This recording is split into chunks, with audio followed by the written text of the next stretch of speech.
in a universe. And we all have the ability to tap into our deepest dreams.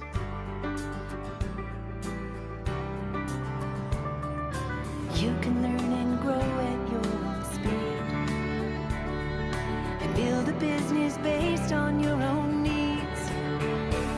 Well, I bet you didn't know you could make money from your home and take control of your security. Yeah, I bet you didn't know that you could make it on your own and take good care of your family. Why do we wait until tomorrow when we could do it today? Step out of your comfort zone and take a leap of faith. You can learn and grow at your own speed and build a business based on your own needs.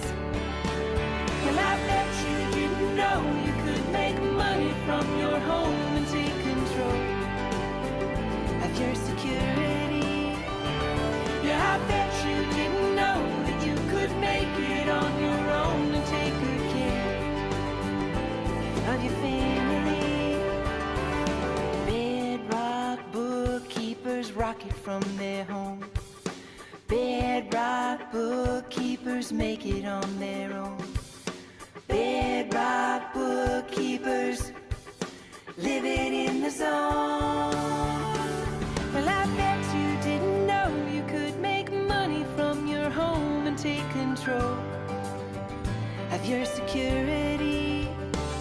Yeah, I bet you didn't know that you could make it on your own and take good care of your family. Well, I bet you didn't know you could make money from your home and take control of your security. Yeah, I bet you didn't know that you could make it on your own and take good care of your family. Well, I bet you didn't know you could make money from your home and take control of your security. Yeah, I bet you didn't know that you could make it on your own and take good care of your family.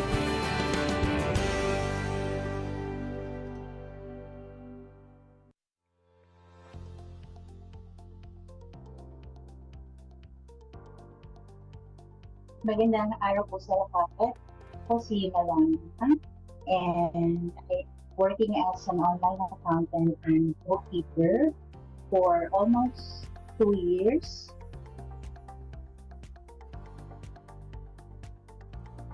I was part of the batch 2 of the 13-week course for accountants and tax preparers.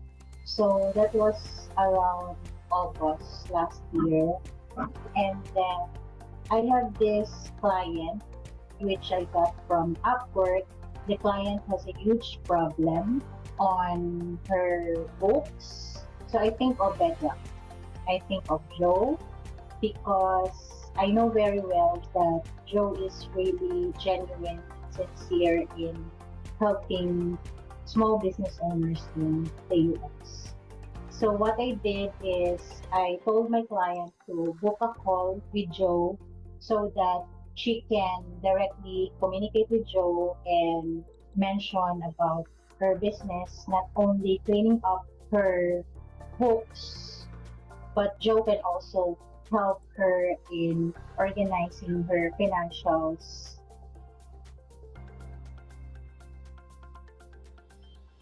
For me, Bedrock Partnership Program, in one word, it's more on learning.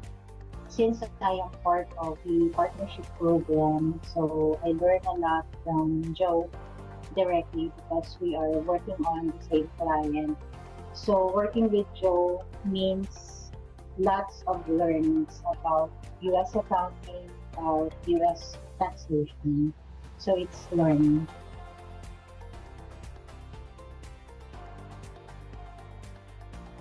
from August up to now, I continue to learn so many things from Joe because we are working on the same books.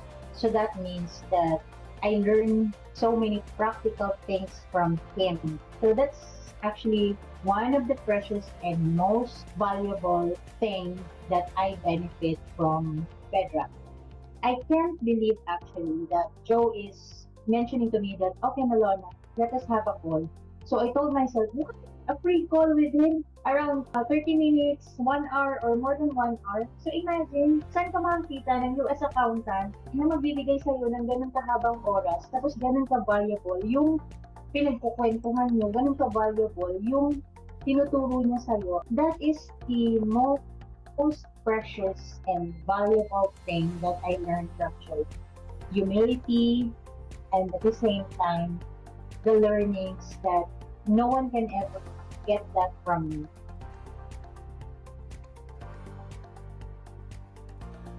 You have to get this chance to be partner of Bedrock because not only the monetary amount that we receive from affiliate fees, but also the learnings that we can get being a Bedrock partner. So that is my message to all the online accountants and bookkeepers or students of Bedrock. Thank you.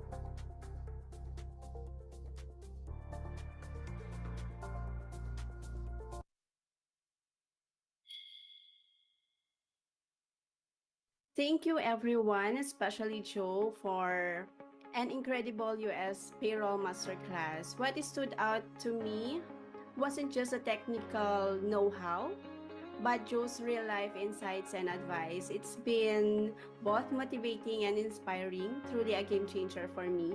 His experiences actually brought the lessons to life, making the complex seem simple. So, cheers to what we've learned and to where we're headed, armed with knowledge and inspiration. Thank you. I'm so happy. I'm grateful to be part of this masterclass. I'm grateful for the Bedrock team and especially to Joe for supporting us Filipinos to undergo this kind of training and giving us this opportunity. This is a this is a big deal for me because I'm already I'm employed for how many years already, and I want to pursue what my passion is. And doing this, I try to make this payroll as a great niche for me, and to discover this great opportunity, also explore.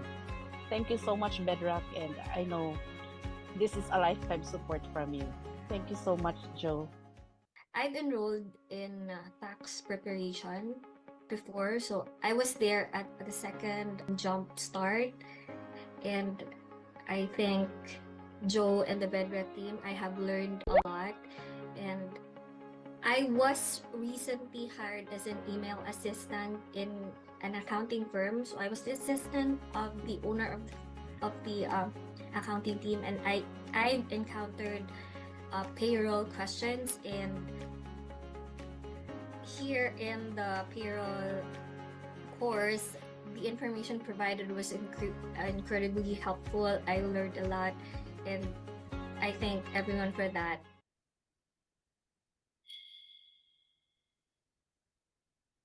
First of all, I am so pleasure to be part of Bedrock. I didn't expect that I would be able to finish it because of the time. That is the most that's the most thing that hinder me to finish everything. But thank you very much for Miss Eileen for helping me to pursue it. And I do believe in Bedrock, I learn more and upscale my knowledge. Although I've been doing accounting since I graduated here in the Philippines, I believe that having learning a new knowledge, especially from other countries, is a big opportunity for me. So um, I'm doing this not because I would like to earn more. Uh, presently I am comfortable already, and but I know I know that if I learn something, I will gain more.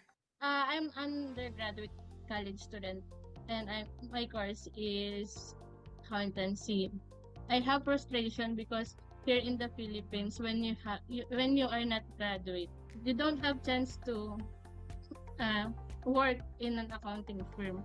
So my frustration, when I watched the video about the tax agent, when I joined in a accounting people's group, I said uh, I said to myself that I can do it even though I'm not graduate in accounting. I can improve myself po kahit even though po na hindi ako graduate ng accounting here in the Philippines. And I said to myself po na kaya ko to kahit na international yung accounting na pag-aaralan ko. Then when I was in college, kasi I know nung time na yun na hindi ako makaka-graduate because of financial. Then tumatak sa isip ko na okay, meron pang pag-asa, not here in the Philippines. But kahit nandito ako sa Philippines, I can work in US, I said to myself.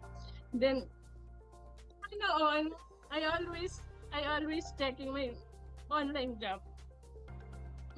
Nag-rate ako online job way back 2014 na sa platform na yun. But hindi ako nag-apply kasi I know na I'm not yet skilled. And then, nung sabi ko, I always praying na, Lord, kapag nagka-family ako, okay lang po ba na I can work from home? Kasi I don't want to raise my child na malayo sa kanya. And then, after ko manganak, I got job na tumulong sa akin yung best friend ko nung college na naipasok niya ako sa international accounting din siya, but through her po, tinanggap ako kahit hindi ako graduate. And then, sabi ko, ito na yung start na pwede ko na i-upskill yung sarili ko. And then, I tried din po na mag-apply online job na kasi meron na akong konting confidence na mag-bookkeeping. And then, nakakuha ako, nagulat ako kasi ang mga nakikita kong testimony sa Facebook na more months or years sila bago sila nakakuha ng client. Then nagulat po ako, nakuha ko months pa lang. And nung time na yun, struggling din po ako pero nakuha ko yung client na yun. Then sobrang thankful ko habang sobrang tinreasure ko yung client na yun kahit low rate lang siya kasi gusto ko talaga magkaroon ng experience. Then sabi ko, meron na akong budget to enroll. Akala ko hindi ko siya makakompleto kasi dumating yung year end doon kung saan ako nag-work. Sobrang tight ng schedule. Sobrang hindi ko alam kung yung pagod ko kasi syempre puyatan sa work tapos meron pa tayong training. Yun nga, nana ko pa rin na makahabol ako sa mga assignments kahit na late na yung mga iba kong submit. Then yun, thankful ako nung last na video call with Miss Ice, sinabi niya sa akin na pwede pang makahabol nga yung kay Miss Juliet. Hindi ako nawalan ng pag-asa nung sabi ko makaka-graduate din ako dito. Then ayun nga, na nakasama ako sa graduation. Thank you. Thanks Joe for your courses. Sobrang helpful po talaga para sa amin na gusto mag-upskills and sa mga beginners po na katulad po. Thank you very much, Joe. And for the team po. Hi, I joined the Bedrock because of the opportunity and because I'm a nurse and a pharmacist. I really don't have an accounting background. I just took bookkeeping. And then when I saw that Bedrock is offering to become a tax preparer, I've been searching on another platform where others took their certificate from Bedrock. So I googled it, and then 2 days before the start of the class, I joined immediately without thinking because I want to earn and I want to learn more. And this is an opportunity for me, and I am actually looking forward to learn more from Bedrock. So I will be enrolling into other courses because I also want to be a part of Bedrock. I just want to express my deepest gratitude to Bedrock team for the knowledge, for the guidance and support you have provided us throughout the payroll course. Um, as someone who has no background in accounting, I really had a hard time, but the way you made the topics accessible and engaging, and you always ensure that we understood the material thoroughly. The knowledge that I've gained from this course is not only theoretical but also practical. I am especially thankful for your patience and encouragement, Joe, which have motivated me to strive for excellence. This course is not a walk in the park. It needs true dedication and the resolve to finish it and see it through. So I had to muster all courage, and it is a milestone, and I am very proud of what we have accomplished. It's not really easy, but you can see that before I thought that I will not be able to do this. I thought this is a very hard work. I thank Joe for opening this opportunity to us Filipinos. All of us will become successful, of course, with God's help, and I congratulate you all also. I just want to thank you, Joe, and everyone. So thank you so much for the opportunity, the hustle while doing it, the researching, the headache while we plot the Excel file, the Google sheet. It was all worth it, knowing that I got the certification and I also graduated in this batch. So yeah, I'm looking forward to the tax course, the upcoming tax course. Yeah, more headaches and students to come. Thank you so much, guys.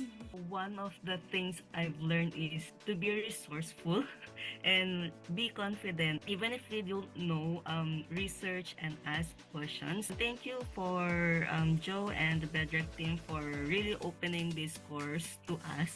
It's a great opportunity for us to learn and get like a hands-on experience to do payroll tasks in a U.S. setting.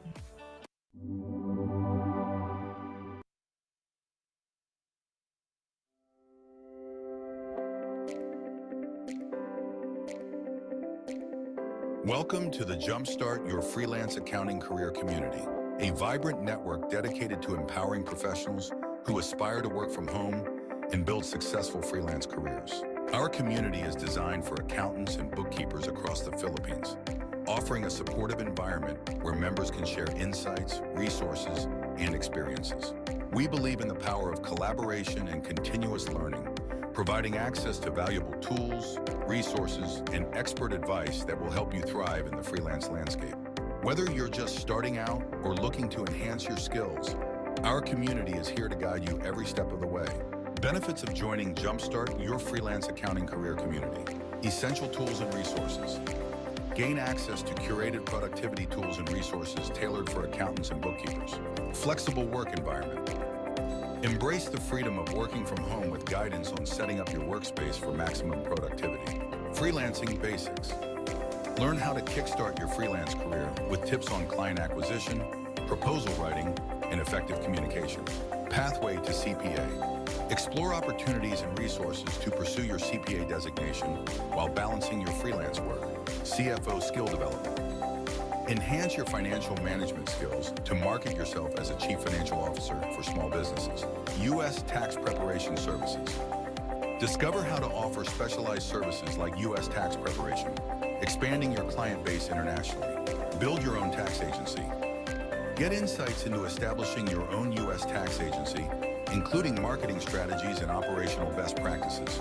This community is not just a network, it's a launchpad for your freelance journey.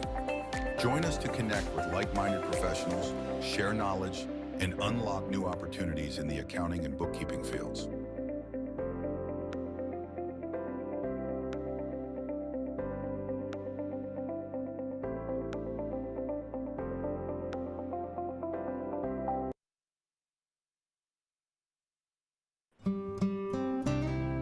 Heavenly Father, we thank you for gathering all of us today in this important endeavor. We ask that you bestow your guidance and blessing upon each attendant. May we honor one another by keeping an open mind. May we voice our truth and listen with an open heart. Bless everyone present today, and that each may be able to share his or her contributions and gifts. Grant good health and safety to loved ones left outside this room, and bestow peace and goodwill to all of us. We ask for your wisdom and grace to use our talents for the betterment of others. May the various activities related to this day be a success to your intervention. With gratitude, we offer this prayer in your name. Amen.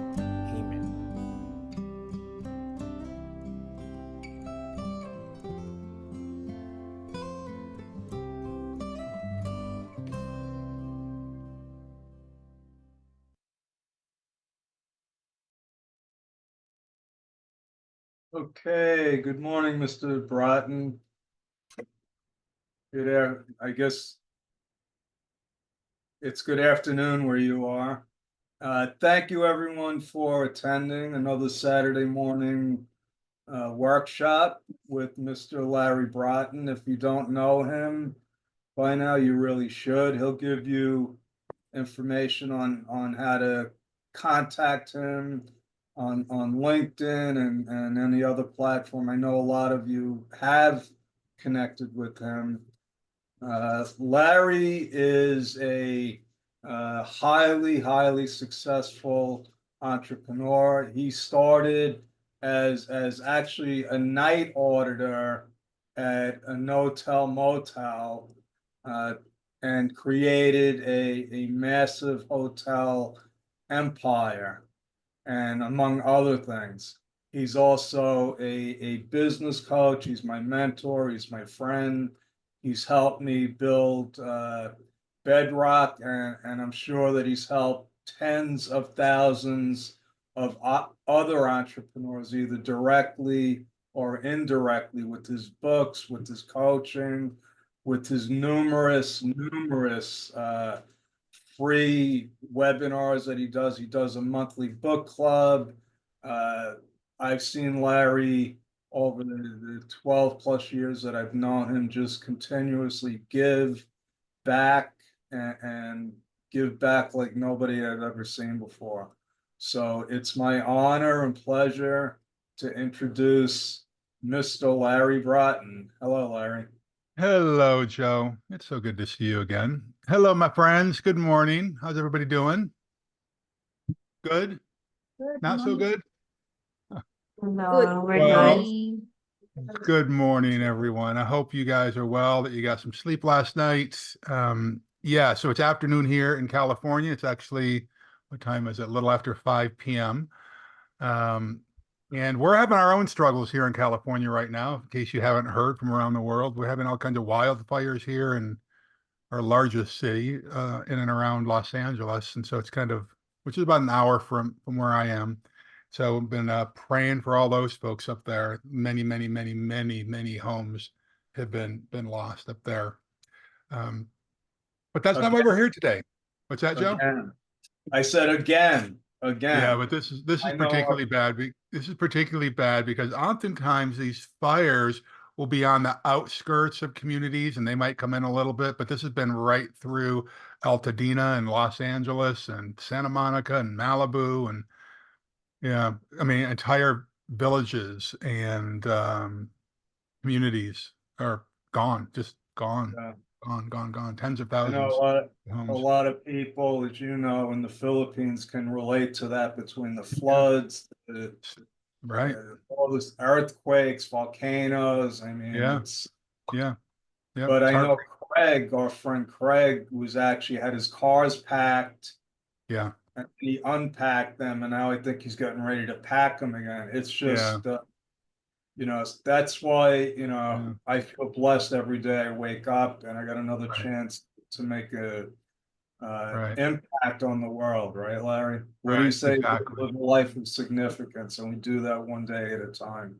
That's right. So I That's right. appreciate you. I appreciate you doing these workshops with us every Yeah. week. And today you're going to talk about something that I believe uh, a lot of people say that communication is the Dr. Stephen Covey actually said it.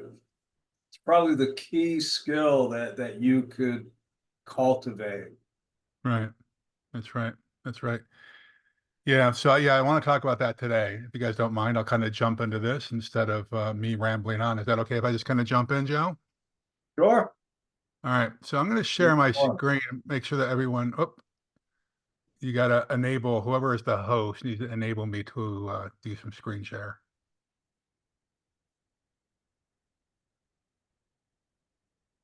Whoever that might be. Ellen, you can try now. There we go. Thank you very much. Okay, do you guys see that? Is it coming through okay? Yes. Yes. All right, good. Yes, as Joe was saying, hey, thank you so much. Hello, Coach Yan, and some of these folks who, we might pop in and say hi to each other on LinkedIn or TikTok or Instagram or whatever it is. So yes, there is a QR code if you want to follow me on any of those types of things. If I can help you out there, I try to do that. And what I want to talk to you about today, Joe and team, are the foundations of cross-cultural communication. Don't we find oftentimes that, crying out loud, communicating in our native tongues with fellow country people is hard enough? And then when you add in different cultures, different communication styles, different languages, it can be a real challenge. So I want to talk to us or just share some ideas that I've spoken to a lot of folks. By the way, many of you know I've been in the hotel industry for a bunch of years, as Joe had mentioned, and many of those years were in San Francisco, where there's a huge Filipino population there. Many of you know that. Many of you actually have family members and friends here in California. I forget what it is. It's close to 4.5 million Filipinos live here in the U.S. Many of them are here on the West Coast of the U.S. But I want to talk to us about, so I've communicated a lot with them over the last couple of weeks, and we decided, hey, Larry, I want you to talk about this topic today. So my hope is that we can learn to understand and navigate the key differences between the Filipino and American communication styles. How many of you folks have actually noticed that there is a different communication style between Filipinos and Americans? Am I the only one that's noticed this, or have you guys noticed that as well? You can do a thumbs up or give me a verbal yes. I'm pretty sure that there is.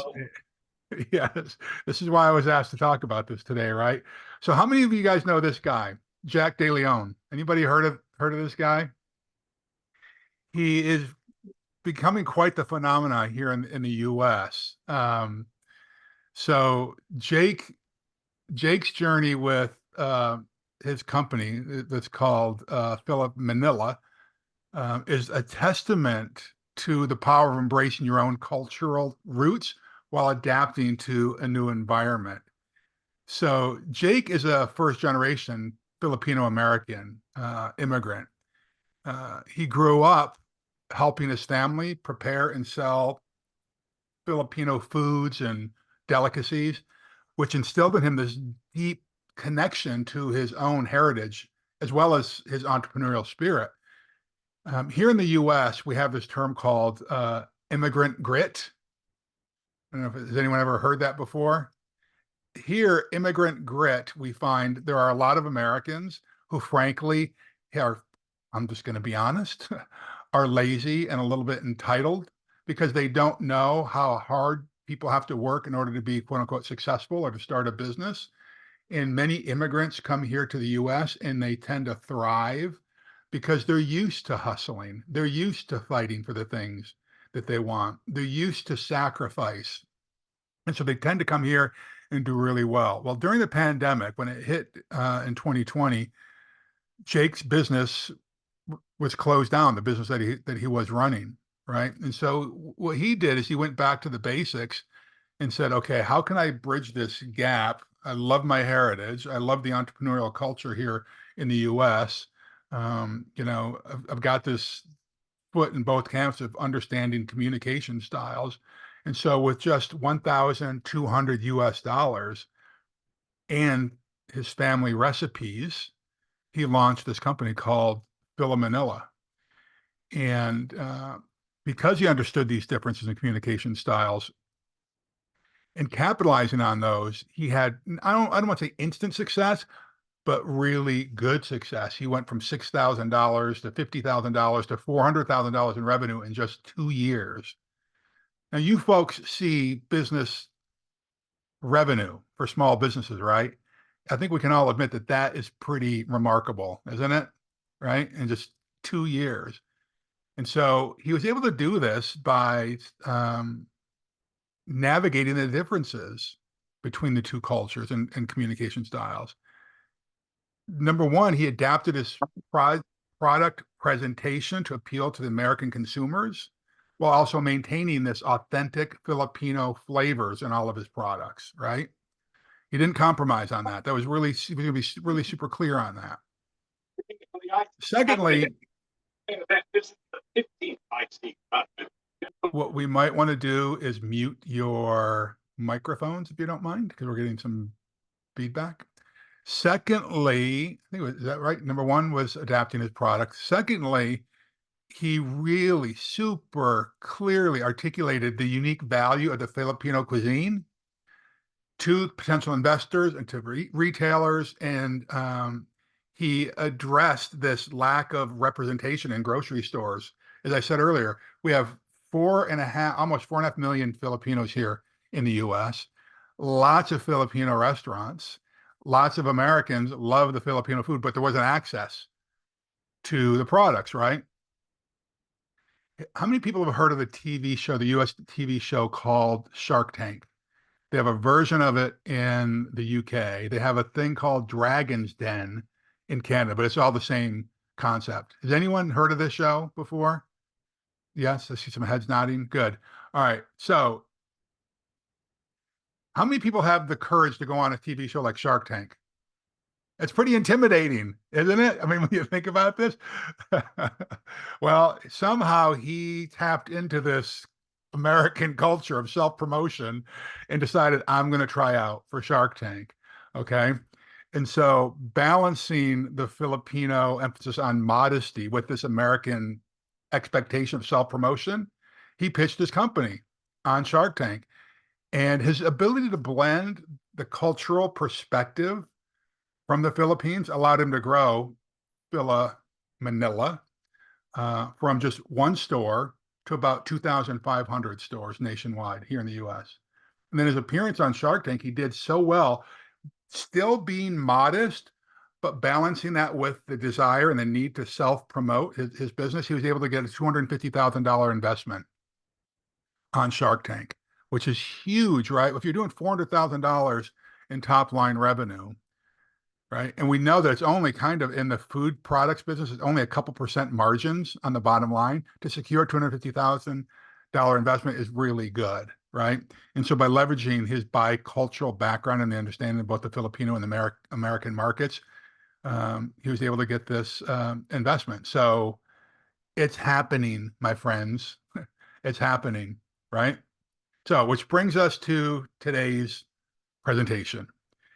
I think from all the research I've done and all the folks that I've talked to in this space, that there are really 8 key differences in communication styles between Americans and Filipinos. Okay, but here's the thing. There are differences for sure that I'm going to talk about. And I'm sorry that I even need to say this, but I have to. I'm not saying that one is necessarily right and the other is wrong. It just is.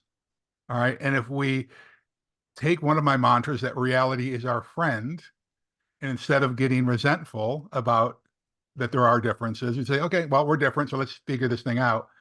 I think that we'll have better ammunition, we'll have better tools, better weapons to go out and slay the dragons. Okay. So the 8 key differences in communication styles. If you may know, this is one of the things that pop up with everyone, right? Direct versus indirect communication. We are notorious here in the States. We tend to communicate very directly. We state our thoughts and our opinions pretty openly. Have you guys recognized that? Particularly, I'm going to say this, there are regional differences here in the United States. So for areas of the country where Joe is from, New York, New Jersey, those people are particularly known for being hyper direct. Is that right, Joe? Like almost in your face. Would you agree with that, Joe? Who do you think you're talking to? Exactly. That's my point. Whereas here in California, we're a little bit more laid back, right? A little more warm and fuzzy.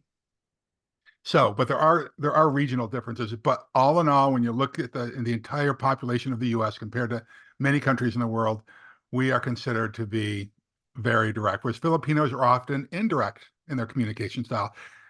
Filipinos tend to use more subtle cues and context to convey their messages, and sometimes they avoid confrontation to maintain harmony. Harmony is really important. Do you guys agree with that? I've noticed that with my coaching clients. I've noticed that with you guys. I've noticed it with the Jumpstart stuff. Oh, by the way, I never finished my story about being in San Francisco. In San Francisco, when I had about 14 hotels up there, about 1/3 of our staff were Filipinas. It was amazing. You guys have such a great spirit of hospitality and harmony, right? That's what you want in a hotel, right? And so I'm capitalizing on a lot of that as well. Okay, so if the difference is the direct versus indirect, well, how do we fix that, right? Well, I would suggest that we practice active listening, ask clarifying questions, and encourage open dialogue. Joe, do you know what active listening is? Sort of. Okay, so like- how would you describe it? Really paying attention to what the other person is saying, their tone, their gestures, their facial expressions. And mirroring it almost. And then like saying things like, what I hear you say is, what I understand you're trying to convey to me is, right? So it's actually a two-way thing, not just like sitting there silent, right? So actually have some interplay. So we actively engage in conversations by listening attentively, as Joe was saying, asking follow-up questions and ensure that there's understanding and creating this environment where both of you feel comfortable expressing your thoughts directly. And when you start a relationship this way, it's so much easier to progress the relationship, right? But here's what I understand. That takes courage. It really does. It takes courage to do that. And we're going to talk about this because the difference in positioning here in a little bit. So the next difference is what I call low context versus high context cultures. Okay, the low context is American, the high context is Filipino culture. American culture is generally is low context. We rely on explicit verbal communication, whereas Filipinos, as I said earlier, does not. It's considered high context, where much of the meaning is delivered through nonverbal cues and shared cultural understandings and situational context. In the US, we don't care. Many people don't care what the cultural norms are. Many people, if this is the cultural norm, they'll go right in the face of it, just like Joe, who do you think you're talking to? Kind of thing. That can be a normal way of communication. And what I've learned is over the years is that doesn't mean that they're mad or they're angry. It's just their style.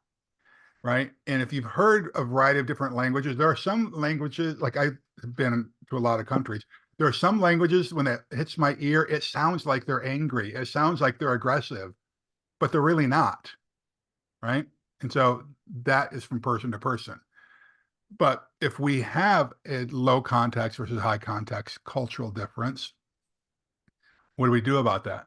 Well, we have to pay attention to these nonverbal cues and body language and contextual information. There are linguists here in the US that say that 80% of communication is nonverbal. So if all you do is listen to what's being said, you're missing out on a lot of what's trying to be said. It's particularly difficult when you're there in the Philippines and you have clients that are here in the US. So what do you do about that? Particularly if you're on Zoom. Do you guys notice that I'll bet you see me, Larry, doing more hand gestures on camera than anyone else that you know. Why is that? And I like overemphasize my facial expressions, or I lean in. Why is that? Because I'm trying to get you to see that's not just my words, right? I'm trying to convey a bigger thing. If we were sitting in a coffee shop, these little subtle clues would come up. You'd see them, correct? So just think about that if you've got an American client and you're doing Zoom. Don't be afraid to be a little bit more overly expressive than you normally are. Joe, obviously jump in at any time if you want to do that. While at the same time, we need to develop this cultural awareness by observing, by interpreting nonverbal cues, and do a little bit of research, right? I could tell you, anytime I travel, I will try to do some research on the cultural norms that go on in that country. For instance, I know when I was traveling to the Middle East, and I knew that there were going to be a predominantly Muslim community, it's not appropriate for me to reach out and shake a woman's hand or to give a hug to a woman, right? Here in the US, not a problem at all. Does that make sense for you? Okay. Yeah, Larry, you said I should just jump in. I'll never Sure, of forget course. one thing you told me is that I need to smile more Mm-hmm. on camera. And I didn't even realize, because, first off, I'm from New York and people think, I'm always serious. And you know me, I joke a lot. Yes. I Yes. kid people. So I've made it a conscious habit to try to smile Yes. as much as I can. And what you said about, and I try to, like Luz knows this, and I have to apologize all the time because of the way I speak. I'm like, listen, I'm not angry. I'm just, A New voicing. Yorker. I'm passionate about this, and I want to get and a lot of people take it as, why are you angry?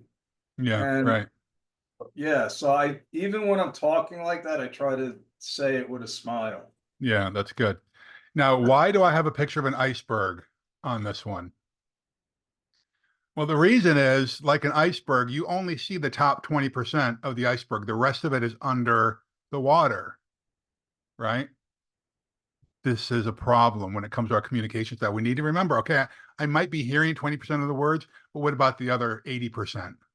Body language, tone, cadence, eye rolls, all that kind of stuff. All right. So we're now on number 3. Americans have this reputation of being these strong individuals. I mean, crying out loud, our whole history is based on the rugged individuals. They land, on the east coast of the US and they chart out across this wide expanse to the west, and they slay dragons and fight grizzly bears and do all kinds of stuff, right? So there definitely is a culture here in the US of, oh, and by the way, kids move out of their parents' home as soon as they can. If they could move out when they're 12, they would, right? But by the time they're 17, 18, 19, most kids are out. They want to be individuals. Filipinos have more of a collectivist mindset, right? Americans typically prioritize individual goals and personal achievement. Filipinos often place greater emphasis on group harmony, family ties, community well-being, right? And so I would encourage us all to develop an equilibrium between the individual and the group harmony. Recognize and appreciate both individual contributions and team efforts, encouraging personal growth while at the same time promoting collaborative work environments that value collective success. As Joe has said, I've been blessed to be able to grow some really large companies, right? And this is the approach I oftentimes take. Although, listen, I don't wish the American culture on any many elements of the American culture on any other country, because there are downsides to this rugged individualist, right? And you know what they are? Alcoholism, drugs, loneliness, depression, anxiety, right? All those things that family and community are the antidote for. Okay. So, what I've tried to do in my companies, and I'm going to talk about one of my heroes later on in this, is that I try to build community in the companies that I've grown. I try to generate a culture of collaboration. I would rather have collaborative success than competitive success. Competitive success is draining over time, right? But if you can collaborate, it's a lot more joyful. Okay. The number 4 key difference is that Americans put this emphasis on efficiency. I mean, there are efficiency experts everywhere you turn here in the US, versus in the Philippines, it's about relationship building. Would you agree with that, folks? That relationship building is really important to in the Philippine culture, right? American business cultures often prioritize efficiency than task completion over anything else.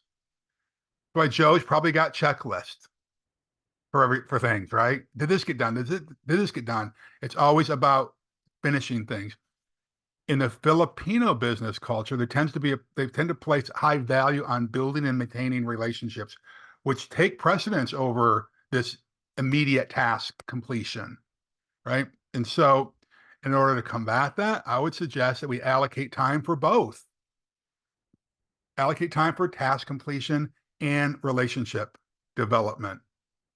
So things that, Joe, that we would call team building here in the US, I would put extra emphasis on that. Structure business interactions that include both formal meetings, right, that are focused on objectives, and informal gatherings that allow for personal connections and relationship building. Okay? Are you tracking with me so far? All right. We're halfway through the 8, all right?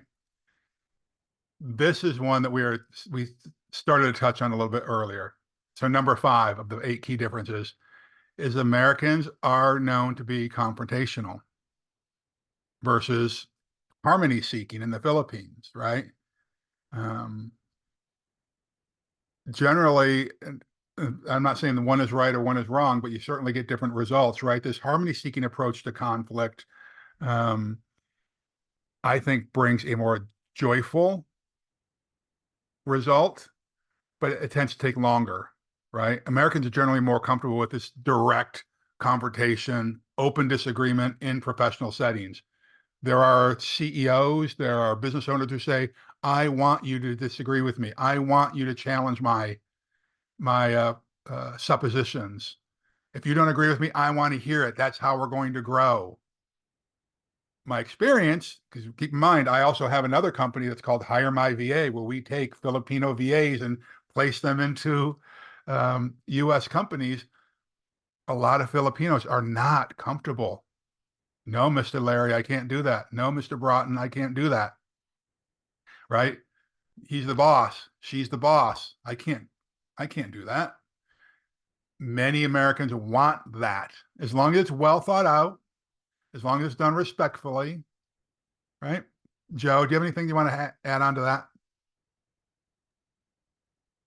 Do you think I'm right or wrong on that?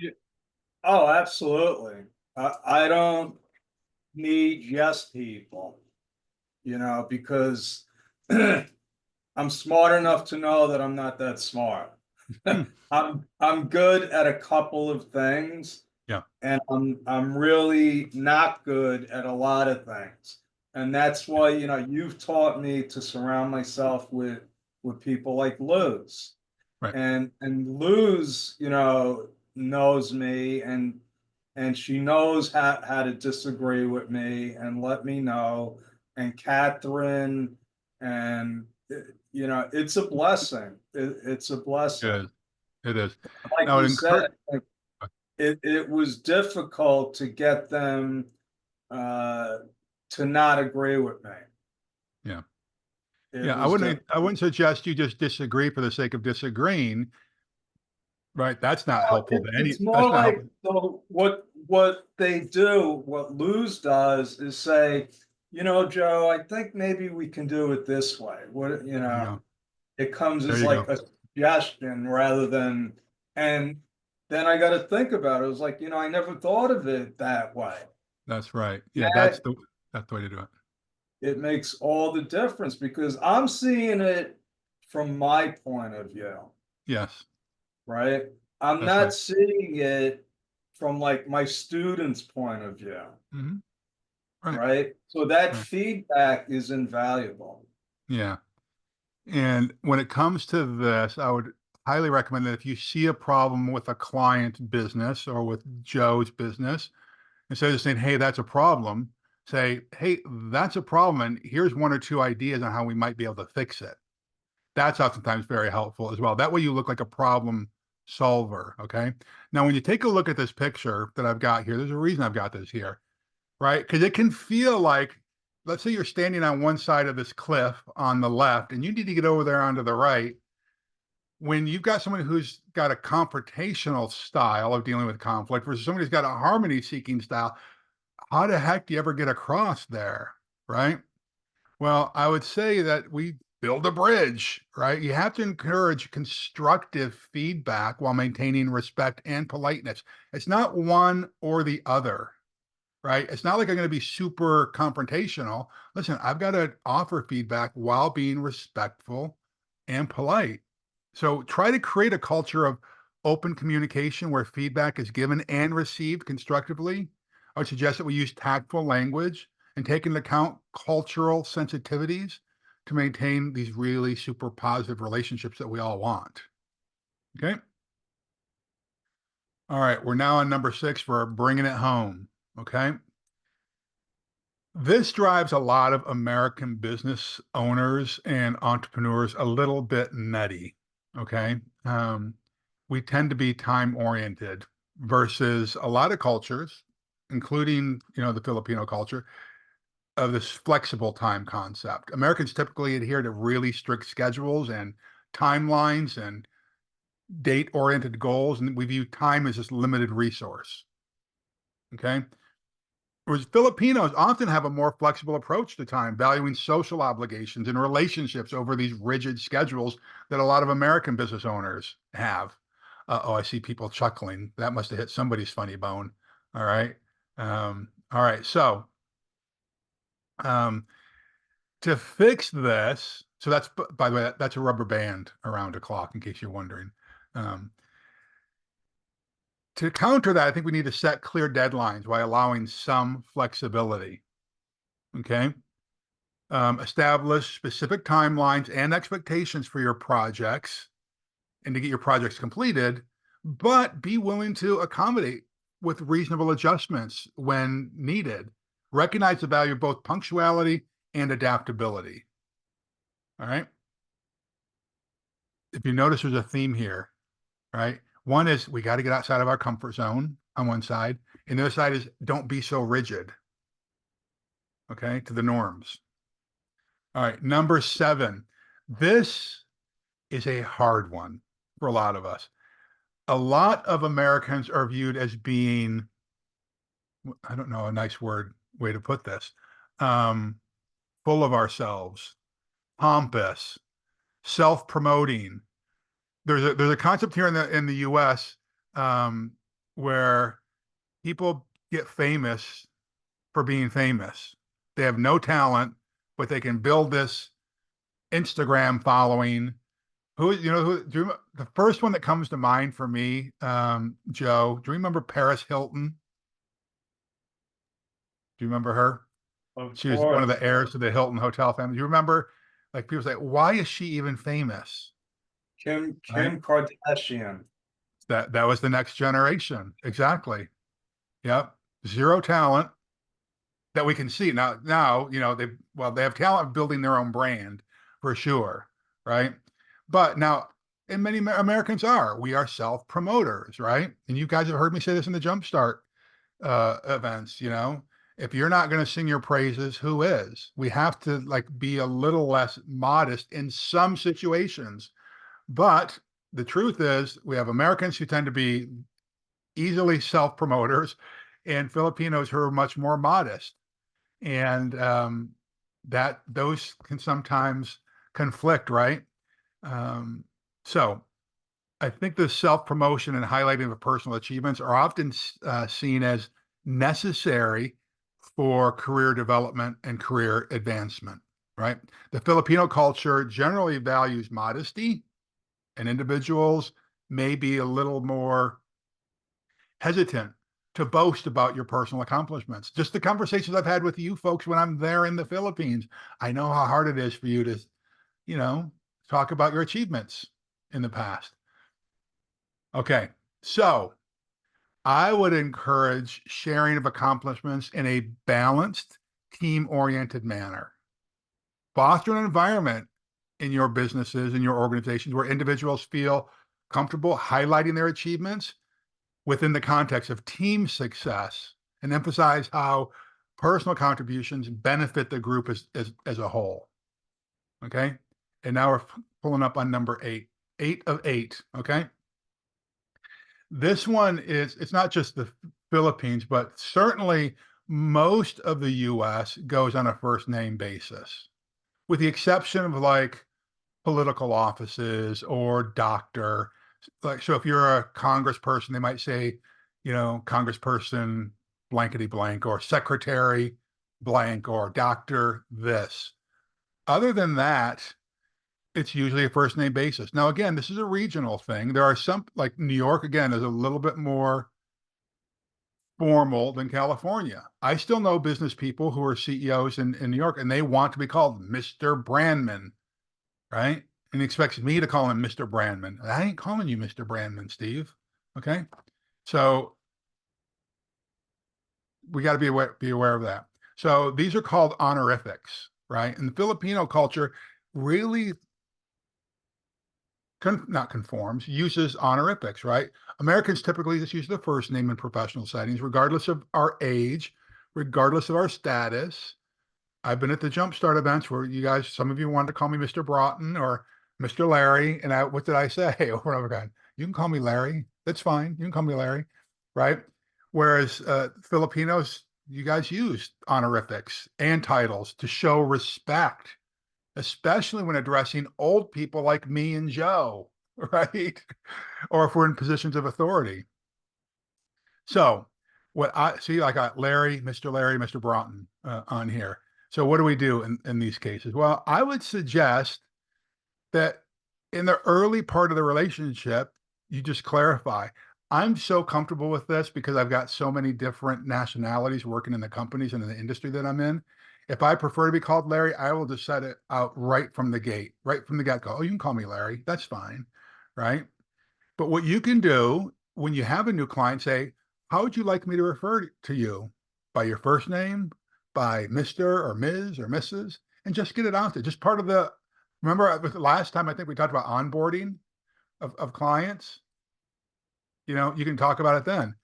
But at the beginning of the professional relationship, discuss and establish this mutually comfortable form where you're going to address each other, respecting cultural norms, while also finding a balance that suits both of you. Now, if you don't want to be called by your first name, I want to be told that, right? Just because I want to be called by my first name, I get that you may want to be called Ms. Pineda or whatever your last name is, right? So I'm going to show you a screen here, and I'm going to bet every one of you knows this following company. Joe, do you want to take a guess at what it is? What company do you think I'm going to show here? Just guess a company. McDonald's. Oh, you are super close, but it's bigger than McDonald's in the Philippines. Oh, Jollibee. Bing, bing, bing, bing, bing. There you go. I've been following this guy for years. Joe, have you ever studied him? Tony Tan No, Kakatong, yeah, no. fascinating guy, right? Um, he is a really interesting cat. He was born to his parents are Chinese immigrants to the Philippines. Okay, so he's Chinese cultural, I mean, by heritage, but he's full on Filipino, right? Grew up in the Philippines. He started his first business in 1975. It's an ice cream store in Manila. Okay. And despite some early challenges that we all have, he adapted his business. This was working, so I changed, or I kept it. This wasn't working, so he changed it, right? So one of those things is people wanted hot foods from him. And so he started adding hot menu items. What's one of the most famous things that Jollibee's has? The fried chicken, right? So he added that to the menu. Um, Now, his ability to understand and cater to the Filipino taste while incorporating American style fast food concepts is what led to Jollibee's rapid expansion. Right? It was Americans who came up with this whole fast food concept, for good or bad, right? So he understood both of those. So today, Jollibee is not just the largest fast food chain in the Philippines, but also has super successfully expanded internationally, included here in the US, right? So why am I sharing his story with you? Well, I think it's one of the best that exemplifies how understanding and bridging cultural differences can lead to innovative businesses and innovative business practices and ideas in both local and international markets. His journey really demonstrates the power of cultural branding, right? And adapting global concepts to local taste, and the importance of understanding the Filipino and American consumer preferences and communication styles. Okay. And Jollibee's success, I guess, it just reinforces the message that by embracing the Filipino and American communication styles and business practices, entrepreneurs and professionals like you can create unique value propositions and build thriving businesses that resonate with diverse audiences. So, what I don't want you to do, folks and friends, is to think, okay, I've got this communication style, and so no one's ever going to want me to work in their businesses. No, I'm telling you, Joe is telling you, folks like Tony Tan here is telling you, we respect these diverse ideas and cultures and the different communication styles. This is how and I'm going to give you a YouTube video here in a second that I'd like you to watch at some point. But this is how, anyway, his growth showcases how these Filipino entrepreneurs can leverage their cultural insights to succeed not only at home, right, but also in the very hyper competitive American market. This desire for harmony and relationship building doesn't just end at the Filipino border. We need that here in the US. And frankly, I think we want it more now than ever. So I just think that there's a lot of opportunity for you folks to do really good things out here if you take this stuff seriously, right? And so I'm going to put a link to this video. I don't want you to watch it now, but it's like a 12-minute video. But Joe, you definitely should watch this. I'm going to stop share. Oh, please. Going to go to chat. See if I can do this without getting help from someone. Yeah, Larry, if I can, I just want to piggyback on what you just said. Yep. I know I came across a statistic that over 25% of the US nurses are from the Philippines. Yeah, right. That's right. Right. And I've been saying this for years, since you introduced me to the Philippine the Philippine community. Yeah. The accounting profession is dying in the United States. Yes. There's already not enough accountants, and that it's not changing. It's not, because American people just don't want to go to school for accounting anymore. They just Right. don't want to. And That's right. it's leaving small business owners at a huge disadvantage because the prices they can't afford, they don't get treated right by the accounting for the most part, Yeah, you know? right. And I'm talking about the smallest of small business owners. Yeah, yeah. So it's a huge So they opportunity. desperately need, the Philippine community. That's right. Other countries, India, Pakistan, where they've been trying to work with US companies for decades. And Yeah. there's you want to talk about a clash of cultural differences. Yes, for sure. And it's hard to understand them. They have a merchant mentality. It's just not the same. It's Yeah, just not the yeah, same for small business yeah, owner. yeah. They grind you down. You're not sure you're ever getting the straight story from them, right? I've said this from the first time. I said it to the first event I was ever at with you guys. There's an absolute love affair between Americans and Filipinos, for sure, for sure. Now, with this link that I shared with you, I'd love for you guys to watch it. It's, I think, I forget what he calls it, the top 10 lessons, 10 important life lessons. Okay. And I think you'll all get something out of it, especially you, Joe, as a business owner. Right? He's got some really cool strategies in here that gets discussed. It's a 12-minute video. You can all watch that. Okay. That's it for the day. I hope that was you found a nugget or two of gold in that little presentation. Yeah, you said something that we've practiced at Bedrock from the beginning, which was the community building. Yes. And I think that's definitely lacking in a lot of American Yeah. owned businesses. Because it's like you said, we're more efficiency oriented, production, show me the results. Yes. And in the long term, I think that doesn't work. Yeah. I've read so many books and stories about how business owners turned their businesses around when they started working with their people. Yeah. You know, That's right. making them part of the decision making, part of the process. Yes. And that's another reason why I said, you know what, we need the Philippine people to help Agreed. American entrepreneurs. Agreed. Totally agree. And they're kind people and loving, and I think they're the best looking people in the world. It all helps. I agree. Yeah. That's it. Any questions, comments, concerns? Nothing, So huh? I've learned something from Luz, which what she Yeah. taught. You got to call people out. So I'm going to call out Mary Ann. She's always got some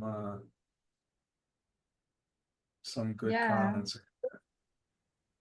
No, I just totally agree with Larry's discussions. Yeah, again, for the Philippines, the most important that we really encourage and practice is community building, where everyone is helping and supporting each other's, sharing resources. So, and it's free. So that's why we're always saying it's free. How come you didn't show up? It's totally free. And imagine Larry Brotan, how much it costs. And Yeah, then you yeah. have to show just to show up. And little by little, every webinar, you just get some tips and apply ASAP. So Yes. Yep. thank you Yep. so much, Larry. Thank you, Thanks, Mary. man. That's So good. I want to hear from Luz and see. You can call me out. Have we been following the things that Larry is teaching us in Bedrock? Hello, Luz. Hello, Larry. Good morning, everyone. I just want to say thank you also to Larry, because if it's not with him as Joe's coach, Joe will not have someone as a guide on how to handle his teammates. Because before, when I started working with Joe, being straightforward is not enough for, because he said he's a New Yorker. As a Filipina, it's a little bit harsh for me when he he he told me something that if I did something wrong. But then as I worked with him, as years passed by, I noticed that it's just his personality, and I learned that you should not take it personally, because sometimes we have different ways of expressing ourselves. Sure. What's good with Joe is after that ranting and he said sorry after, because he listened. Not at that moment, but he listened. Yes. That's the difference of Americans and Filipinos. They're really straightforward. So if you will handle US clients, you shouldn't be so sensitive. You just whatever their comments, don't take it personally. Because if Yeah. you take it personally, you cannot handle them. You have to have a Thick strong skin. personality. Yeah. Yeah, Even My we second you, Larry, emotion, Luz. I can see you, Larry. You have a strong personality also, but sure. you're much, what do you call this? Uh, Not harder as Joe, Yeah. So I'll but tell I you, can see you're Luz, strict. Luz, that's really good feedback. I appreciate you having the courage to say that. Um, but even Joe and I need to be willing to bend and learn and adapt our style. It's not all on you guys as Filipinos to do it, right? But it's important that we set our expectations. I'll tell you this. Here's how I learned it, Luz.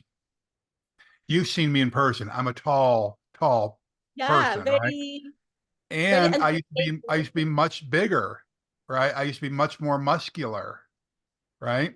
And it was very intimidating. And like Joe, I used to walk around not intentionally looking mean, but I had a scowl. I was always thinking, and I looked intimidating, right? And so what I had to learn is if I'm going to lead people from a variety of different cultures, I needed to learn a new way to present myself. And so I tend to smile a lot more, right? I tend to intentionally soften my edges a little bit. I don't lean into people when I'm talking to them. I try to lean back and just, there are subtleties that we can all learn, right? And by the way, I've had some failed relationships in my life, like romantic relationships. And I realized I can learn from that as well and apply it to business. And if I am going to be a successful business person, one of the worst things I can do is to be so hard edged, so direct that people don't feel comfortable, because as soon as they get a chance to go somewhere else, they will. I'd rather develop a culture where people want to be here, where they feel respected, they don't feel intimidated, right? They tend to stick around a lot longer. So, does that make sense, Luz? Yeah. Okay. Yeah, Good. so the point, Luz, is that Larry wasn't always this nice. That's right. That's exactly right. No, he's just strict. But he tries to. He's more friendly than you, Joe, in person. Well, he learned this a lot. I did. I learned it earlier. Larry's from New York too. I am from New York, believe it or not. And That's from military, so and the military. Yep. yeah. Yeah. So expected. Yeah. So, Joe, you can't use it as an excuse. Oh, I'm from New York. Okay. There's work to be done on all sides. We can all learn, right? Yes. Okay. Thanks, Luz. And I even bought a book just for Joe. It's how to handle difficult people because I found difficult before. And then I learned that there's no difficult people. It's how you understand how they think, how you can express how you feel. It's the proper timing and just knowing the personality of the person you're dealing with. So that's what I learned a lot from Joe. So Great. thank you, Joe. Yeah. And thank you for Larry for guiding him. You know, I want to mention I'm reading How to Win Friends and Influence People again for like the 15th time. Yeah. And I just came across, he's like, you know, what if you want to be successful with people, you got to find out what they want. Yeah. Okay? And he uses this example, which is great. He's like, I love strawberries with cream. When I go fishing, I can either, you know, fish like worms. So I'm gonna fish with worms because if I give them what I like, I'm not gonna catch any fish. That's a good one. Yep. So anybody else have any questions or comments? All right. If not, I guess we will call it a day All or right. call it the beginning of the day.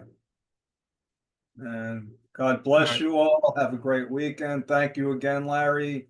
My Thank you, pleasure. Larry. Anytime. Thank you so My much. pleasure, Liz. Thank you. We'll be Thank you praying so for much. everybody in California. And Yeah. maybe Keep it'll safe, start Larry. raining. Yes, that would be nice. All right, take care, All right, everyone. team. God bless you. We'll see you guys later. You, bye everyone. Anyway, Goodbye. tomorrow we have free webinar 7 p.m. regarding AI by Joe and me. So please stay tuned on our community for sending the link. Thank you so much. See you tomorrow. Bye, guys. Happy weekends. Thanks, Larry. Thanks, Joe. Thanks, Yeah. everyone. Thanks, Luz. Bye. Bye.